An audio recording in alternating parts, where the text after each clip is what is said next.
Kini YouTuber Tasya Atasya resmi dilaporkan oleh mantan karyawannya atas tudingan telah melakukan ancaman kekerasan. Akhirnya, Tasya Atasya resmi dilaporkan oleh mantan karyawannya dilansir dari tayangan di kanal YouTube Official Nitnot pada Kamis 22 Juni 2023. Seperti diketahui sebelumnya, nama Tasya Atasya sempat menjadi sorotan lantaran disebut tidak membayar gaji karyawan. Tasya Atasya dalam chat sempat melakukan ancaman setelah disebut tak membayar gaji karyawan.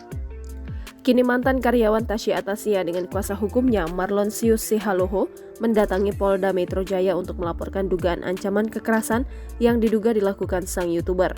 Mantan karyawan Tasya Atasya tersebut melaporkan sang YouTuber dengan tuduhan ancaman kekerasan selama bekerja.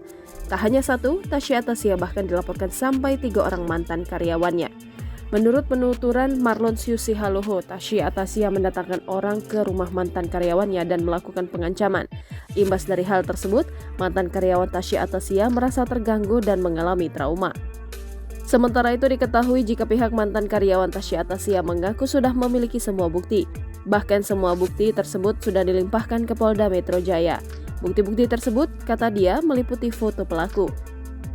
Sebelumnya diketahui jika Tasya Atasya disebut tengah bermasalah dengan mantan karyawannya.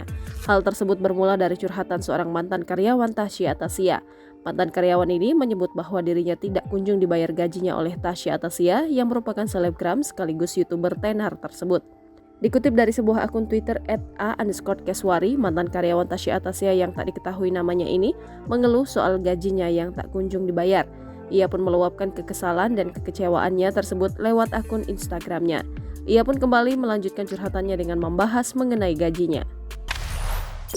Jangan lupa subscribe, share, komen, dan like ya!